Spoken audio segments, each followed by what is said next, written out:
21 anos de idade eu me caso com um rapaz que era um pequeno empresário da cidade, que tem uma história muito linda também.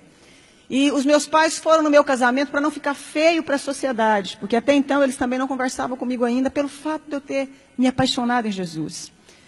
Meu casamento, então, meus pais foram. 1 ano de casada, eu fico grávida e tive um aborto de 3 meses. Passa um tempo, fico grávida de novo, outro aborto eu tive.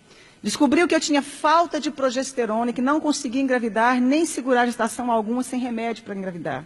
Então eu tomo remédio, fico grávida novamente, e com 8 meses de gestação, justamente no dia que eu completo 24 anos de idade, nasce a minha primeira filha, Letícia, branquinha dos olhos azuis como o pai, linda. A minha mãe ainda era muito longe de mim, os meus pais não se aproximavam de mim pelo fato de eu estar apaixonada em Deus. E eu me lembro que a minha mãe, então, foi ao hospital porque era a primeira neta que havia chegado na casa. E neto quebranta muito o coração dos nossos avós, dos pais, né? Mamãe foi no hospital e eu me lembro que eu pensei assim, que coisa boa, que bom que a minha mãe veio aqui agora me ver a netinha, né? E eu lembro que quando a minha mãe chegou, passados uns 10 minutos, pediram a minha menina, a enfermeira me pediu a neném para dar banho na neném e me devolver para me ter alta.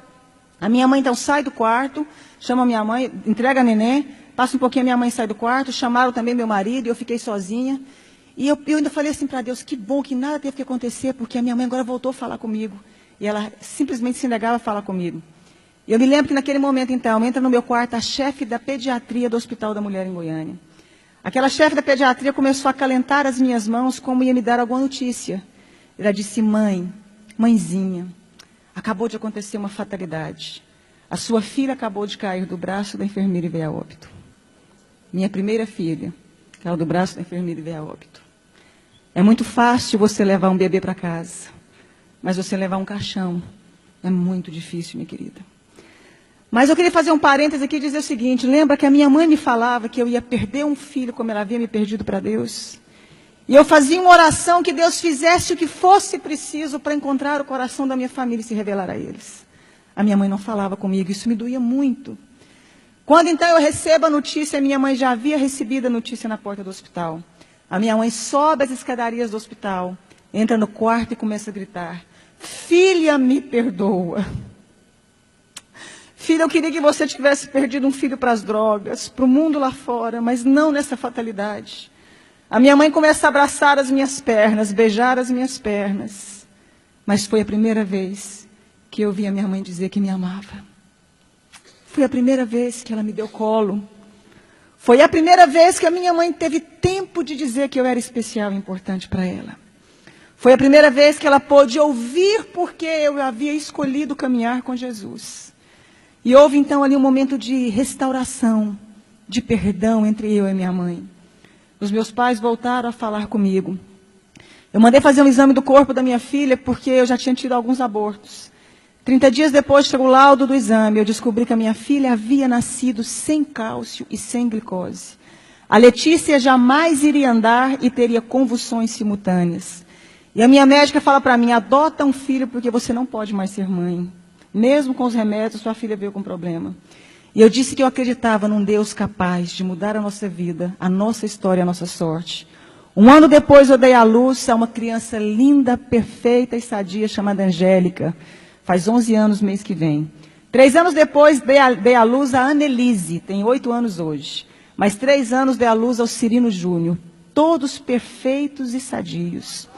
Se eu acabasse aqui a minha história, você já poderia dizer que esse Deus é maravilhoso. Eu fui impedida de fazer faculdade porque eu apaixonei em Jesus. Eu lembro que eu escutava uma frase muito comum, que eu ia casar com um pé rapado e com um Zé Ninguém. Com um homem sem futuro, porque não existiam pessoas prósperas no meio que eu convivia. Me casei com meu esposo, ele era um pequeno empresário de fato. Veio o plano real naquela época, os meus pais perderam tudo. A minha irmã, que doutorou na Itália, foi trabalhar, não deu conta de exercer a profissão dela. Os meus irmãos todos ficaram desestruturados junto com os meus pais. E Deus levanta o meu marido com grande prosperidade. Deus começou a honrar um rapaz que até hoje tem a 4ª série colegial. E é considerado o maior empresário no ramo de carro no estado de Goiás. Deus começou a honrar o meu esposo de uma forma sobrenatural. Eu que não tive como me formar, fazer o meu curso superior. Comecei, então, a pedir a Deus que me ensinasse a mexer com o nosso ramo de atividade. Então, comecei a trabalhar com carro com meu marido. Hoje nós temos um grupo de 4 empresas de carro. Temos uma fábrica que eu desenho, sonho com os modelos das roupas, acordo e desenho, fabrico, tenho uma grife com meu nome.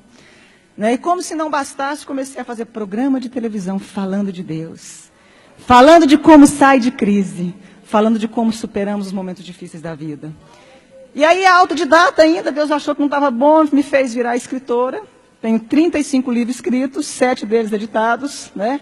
E sou presidente também de uma ONG chamada Mulheres que Fazem a Diferença. Eu pude entender algo na minha vida, que quando a gente acha que a gente não é ninguém, e que não tem como mais resolver a nossa história, existe um Deus capaz de fazer um milagre na sua vida. Existe um Deus capaz de mudar toda a sua história. Para terminar, os meus pais, quando perderam tudo, vieram trabalhar para nós. Meu pai trabalhou como meu motorista há muito tempo. Agora eu dei um caminhão para ele trabalhar na cidade do interior, cuidando de frete. A minha mãe é a chefe da minha fábrica. Os meus irmãos um tempo trabalharam conosco. Todos eles vieram trabalhar conosco.